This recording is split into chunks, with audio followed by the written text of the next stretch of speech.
Hello and welcome to Granada Report. Hello, on the programme this evening. A month since a terrorist targeted their synagogue, how Jewish people in Manchester still feel unsafe, despite support and sympathy from the police and public.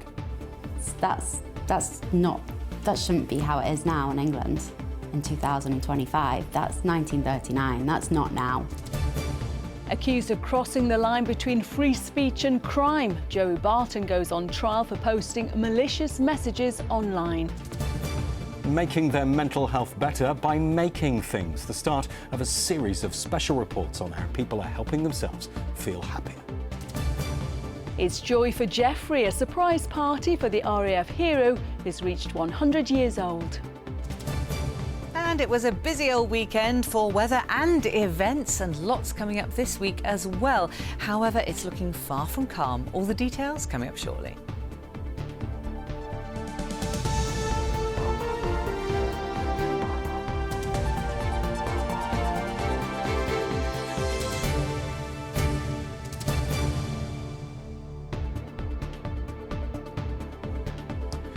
So first tonight, the Jewish people in Manchester who say they still don't feel safe a month after a synagogue was targeted in a terrorist attack. 2 worshippers were killed at the Heaton Park Hebrew Congregation Synagogue in Crumpsall on the day of Yom Kippur, the holiest day in the Jewish calendar. And despite the outpouring of public sympathy, anti-Semitic hate crime has actually spiked in the weeks since. Our reporter Emma Sweeney's been to the heart of the Jewish community in Manchester to see how people are coping and to find out what it's like living with a constant sense of unease. There are many things that I would like to say to you, but I don't know how. In July, when Oasis were here, all the Jewish community, loads of us walked to the end of the street. We were all joining in, singing.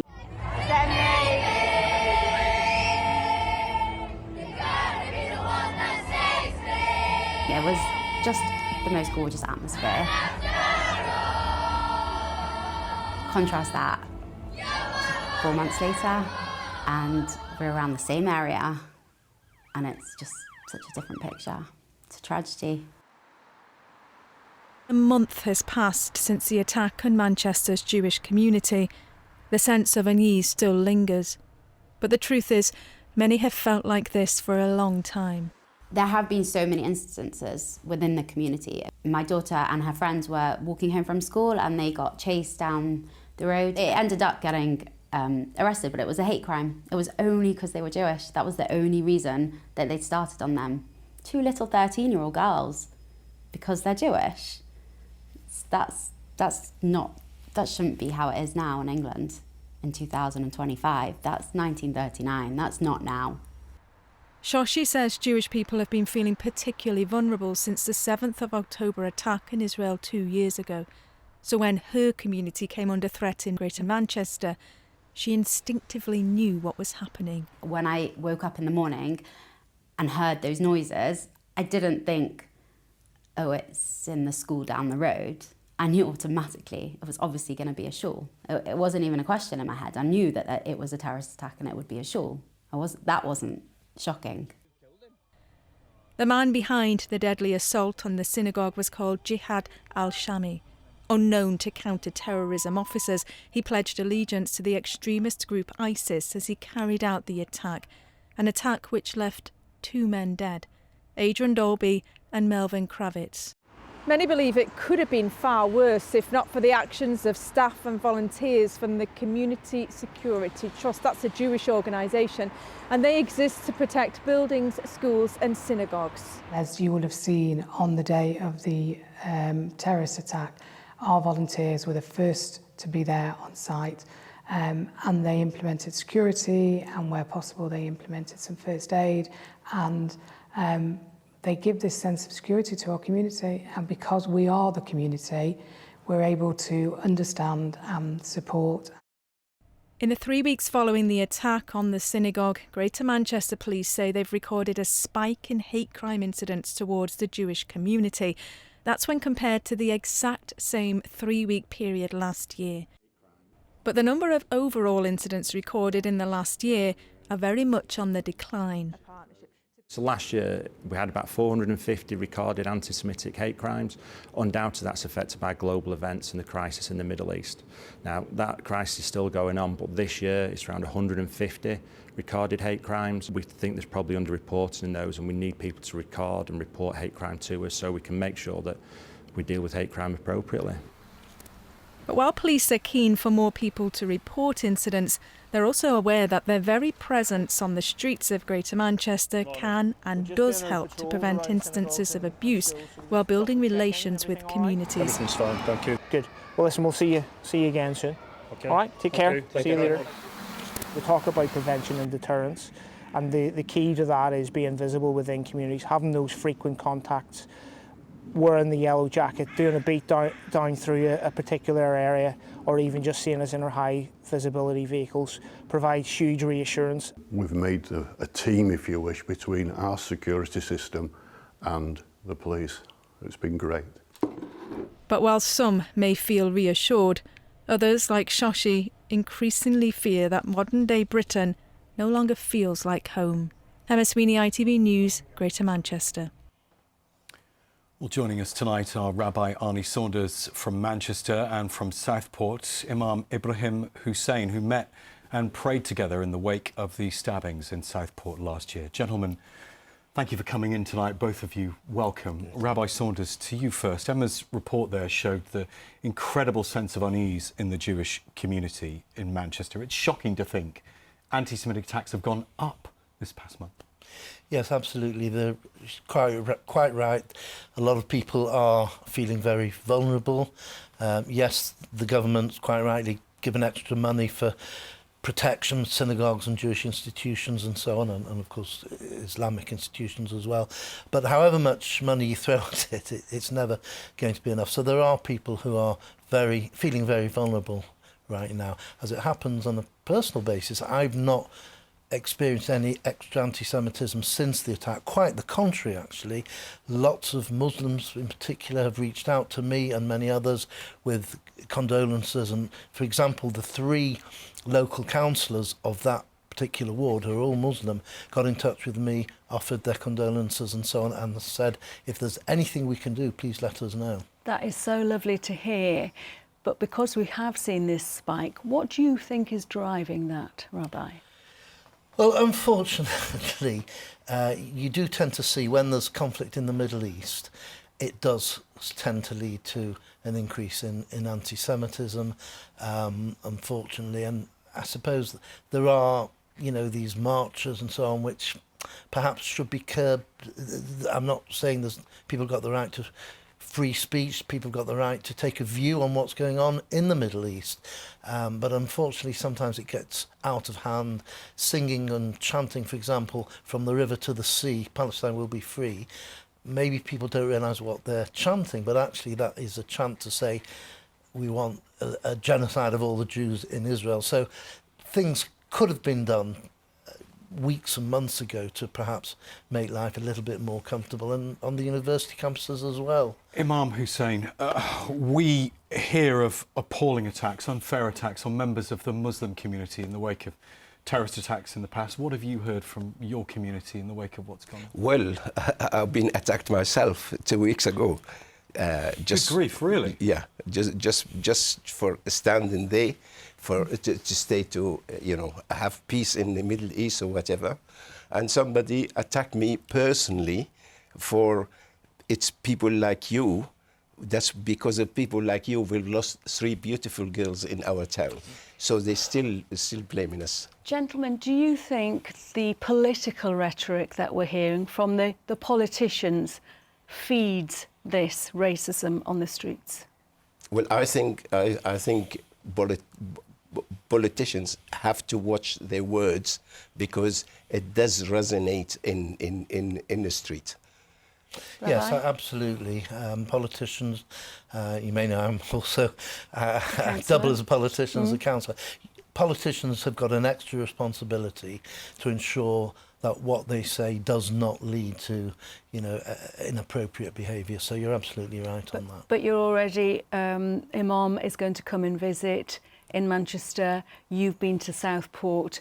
in terms of interfaith? We prayed together before, and we're looking forward to do it again in the very near future. Yeah, absolutely. We're going to try and arrange something at the synagogue, which is just up the road from my house. I worship there quite often. And last year, the imam and myself and a Christian vicar, we prayed together at the location where those 3 girls were killed. It didn't receive publicity. We did it quietly, but we all prayed together. Let's hope that wider message goes out to the community. Absolutely. Gentlemen, thank you very much indeed. I'm afraid we're out of time. Thank you very much. Thank you. Well, next, and Joey Barton, the former Manchester City player turned football manager, has been accused of crossing the line between free speech and crime when posting messages on social media. He went on trial today accused of 12 charges of sending grossly offensive communications to 3 high-profile victims. Our reporter Tim Scott's at Liverpool Crown Court now. Tim, what can you tell us? Well, Elaine, the 12 charges relate to 12 posts that Joey Barton made on X, formerly Twitter, last year. Opening for the prosecution, Peter Wright, KC, told the jury that while everyone is entitled to express views that are cutting or controversial, what someone is not entitled to post is what is beyond the pale of what is tolerant in society. And he said that Joey Barton's post crossed the line between free speech and crime. 5 of Barton's posts in question referred to the female football pundits Eni Aluko and Lucy Ward. He described them, Joey Barton described them, as the Fred and Rose West of football commentary. And he later posted a picture of Fred and Rose West with the football commentators' faces superimposed. He also posted, "Get them off the men's football, off the telly, only there to tick boxes, all on the back of BLM and George Floyd nonsense." When ITV, who'd broadcast the game where the 2 pundits appeared, responded by saying that football is for everyone, Barton replied with, "Shut up, keep them off the telly, they're ruining the game for every one of us." Now, Barton's other target on X was the broadcaster Jeremy Vine. He's charged relating to 7 posts he made about him. When Jeremy Vine had posted asking if Barton was okay in the light of what he'd been posting about the football pundits, Barton responded by calling Jeremy Vine a bike nonce.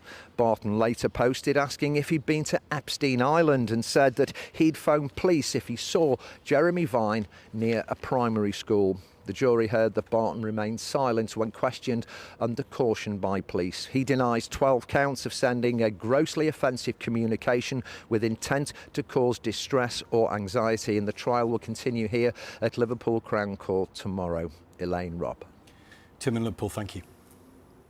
To other stories making the headlines tonight, and there are major delays on the West Coast Main Line after a train derailed in Cumbria. An Avanti West Coast service from Glasgow to Euston came off the tracks just after 6 a.m. near Shap. 4 people suffered minor injuries. No one needed to go to hospital. The line's closed north of Preston and severe delays are expected until the train's removed and tracks repaired. Now, as the nights get longer, many of us are seeking to brighten our lives and improve our mental health, and we hope we can help. Yes, we do. We're looking at different ways to try to increase well-being, and some of them may well surprise you. They may. All this week, I'm meeting people who tried something new to lift their mood. Tonight, it's the crocheters, knitters and artists who've seen the benefits of making things. And you bring yarn through the hole, you yarn over the hook. Working yarn through your fingers has a power here. Making is like meditation to this Mancunian knitting and crochet group. Sama is among those who say it calms a busy mind, relieves stress, lifts mood. How much of a difference do you think it's made to you to knit, to crochet? It did make a big difference. I just suffered a bit with being stressed, or not just stressed, worry a lot. Having something to concentrate on and to enjoy the texture and the feel of it drive me into that peaceful place. It's so beautiful because it's just taking me a bit far away from everything around. What would look nicer? Maybe if you do around the corner. Group leader Nelda believes it goes even further, helping her to deal with the impact of past trauma. It puts a break on my thoughts, or sometimes I suffer with negative thoughts or just obsessive thoughts. And I found there's one psychotherapist who uses knitting in her therapy. She was explaining that when people go through trauma, then the two brain sides, left and right, like disconnect. But if you do repetitive movements using both hands, it like reconnects the brain. Oh, that's beautiful. That's really lovely. Connecting paint with paper can also make things brighter in more ways than one. Workshops at the Arc Centre in Stockport are designed to improve well-being. Carl lives with chronic pain and everything it's done to his mental health. Hands-on art has changed his life. Being able to express myself.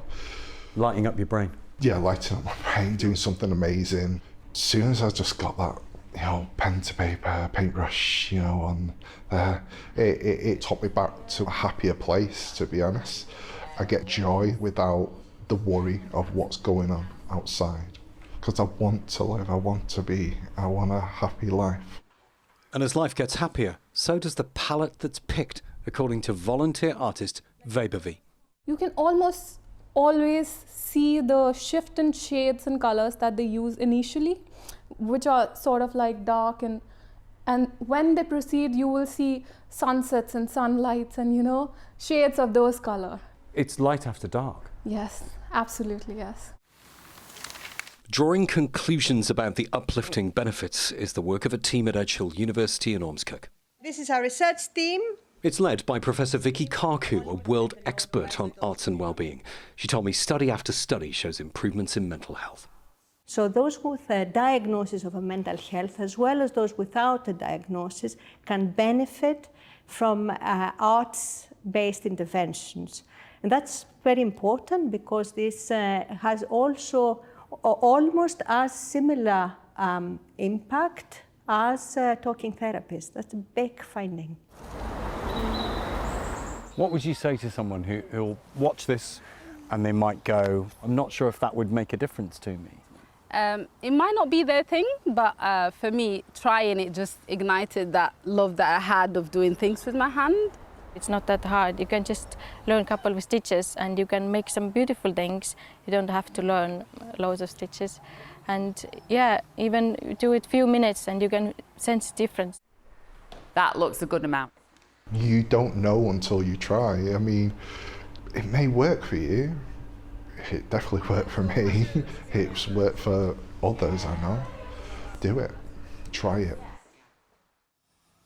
Really great advice there from Carl. It's important, of course, to get support with your mental health from all the right places. Different things help different people, including talking therapies and medication.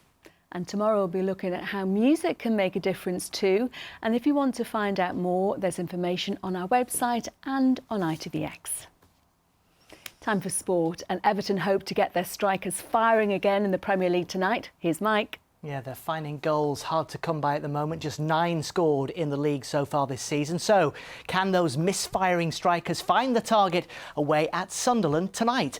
David Moyes returning to the Stadium of Light for the first time since he was in charge there 8 years ago. Everton, as you can see, in need of a win, down in 15th place in the table. Footballers can lose confidence, when their form isn't so good. Could be a centre forward, could be a centre half, goalkeepers.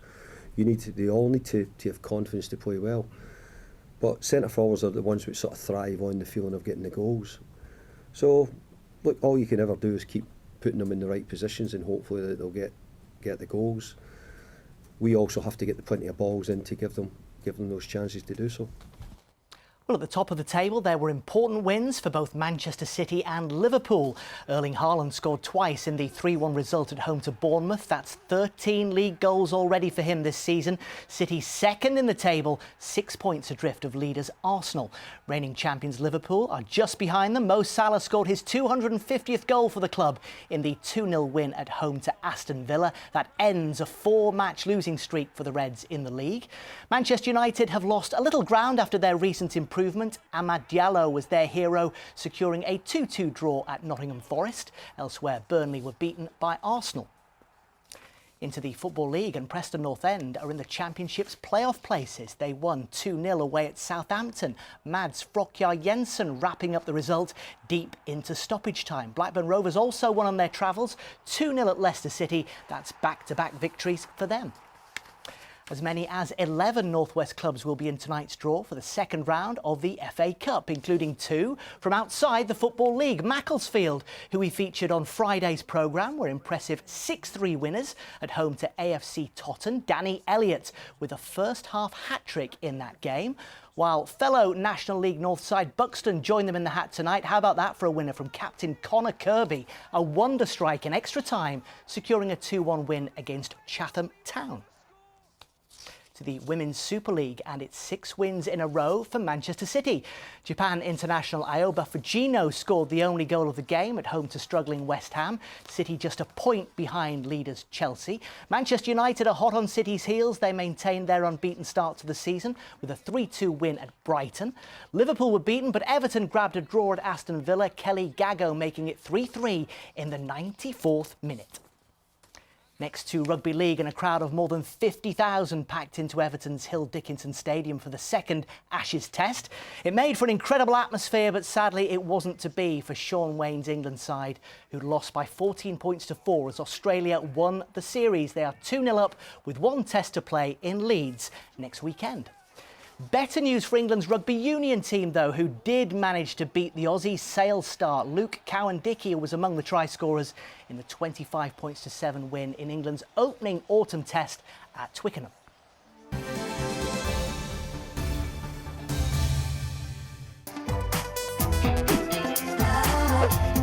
Getting that winning feeling. FOW, sponsor of the Granada Sport Report. And finally, it's congratulations to Warrington's Luke Littler on reaching another milestone, this time away from the dartboard. He's passed his driving test. Luke has been sharing his journey on Instagram. It took him 7 attempts to pass his theory test, but he breezed through the practical today at the very first attempt. Well done, Luke. The big question now, what car will he buy? He'll be tempted by a sports car, but I think he needs something with big boot space for all those trophies. Big estate. Maybe even a roof box. What about bus? Big bus. A big bus, yeah. You like that. Thanks very much. Thank you. Now to a special surprise for an RAF hero who is celebrating his century. Yes, Geoffrey Brown from Mottram near Hyde is one of the few surviving members of Bomber Command who served during World War II. He was an air gunner on Lancaster bombers and also on special operations over the Netherlands, saving thousands of lives. Our correspondent Victoria Grimes was lucky enough to meet him. Where's everybody come from? It was a party fit for a hero. At just 19, Jeff Brown answered the call to join the RAF. Most of us, being young and daft, said, oh yes, let's start training as air gunners.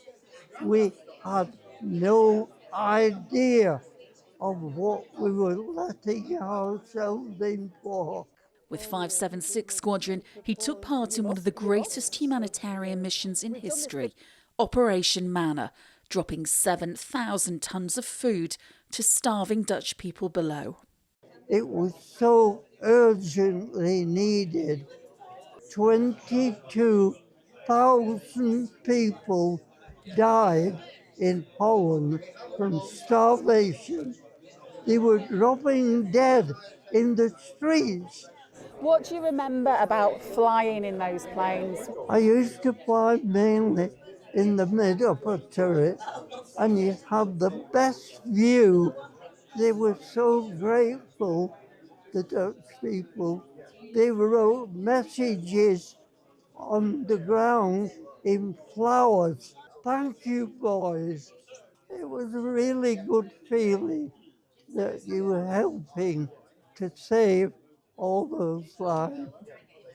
There to honour his contribution at his party with the next generation.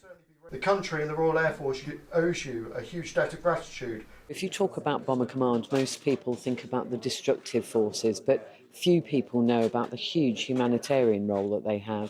And Jeff was an integral part of that. To see that bravery is just an inspiration to anybody that hears it. His whole life was RAF, and it's just so wonderful to see what respect these gentlemen have had for my dad, because they're sort of following in his footsteps. In the army now, a boy reveille, he's the boogie boogie boogie by company B.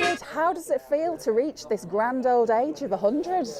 Yes, I can't really believe it. And what keeps you young? I always have a package of chocolate biscuits. It's been my favourite for years. Is that the secret to a long life, do you think, a chocolate biscuit every day? It could have helped, I suppose. Victoria Grimes, ITV News, Mottram. And if chocolate biscuit makes you look like that, I'm going for chocolate biscuits. I'm going to have 3. Now for the weather, here's Emma. Mum, wet wipes, toilet or bin? Bin. Why? United Utilities sponsors ITV Granada weather. Hello there, very good evening to you. We've been garnering some October 2025 statistics. We'll firm these up in the next 24 hours. However, at the moment, it looks like we're on course to have had the 3rd dullest October on record, and things won't improve this week. It's staying largely cloudy, some warnings in force for rain and also overtopping for the Isle of Man, and it's often going to be windy and very mild. Now, back to this warning for the Isle of Man, an amber warning in force from 7:35 tonight till 11:35. Strong winds, high tides resulting in big waves, so there could be some of those crashing over the promenade, so do be aware of that and take care. You can see that everything is just very unsettled and very messy looking as well through the next few days. Low pressure anchored out to the west, these fronts just swinging through relentlessly day by day. Very low confidence going forward as well, particularly in the midweek period as to the timing and speed of some of those systems coming through. Over the next few hours, however, a warning for heavy rain for Cumbria, kicking in at midnight and lasting through till 11 o'clock on Tuesday morning. Could be up to 80 millimetres of rainfall here in some of the most prone spots. Elsewhere, some heavy showers and rain, squally winds as well, but temperatures very, very, very mild for the time of year and not budging far from where they were today. Into Tuesday, sun's up 7:16, sets 4:32. It's an unsettled start to the day, blustery and windy and wet, turning a little bit drier into the afternoon, but still a legacy of cloud and mist and murk over the hills. And again, exceptionally mild temperatures. And then we have a second system pulsing up from the south overnight, Tuesday into Wednesday. Wednesday looks a lot calmer with lighter showers. That's it for now. Bye-bye. Cleaned up well. United Utilities sponsors ITV Granada weather. Thank you, Emma. That's Granada Reports this evening. We are back after news at 10. Yes, and going back to your special report earlier, knitting or crocheting? I might take up knitting. Crochet? Yeah, why not? Let's give crochet a go. We can make presents that no one will want. No one will. We can try. We can try. Thanks Have a nice for watching. night. Thanks for watching. Bye-bye.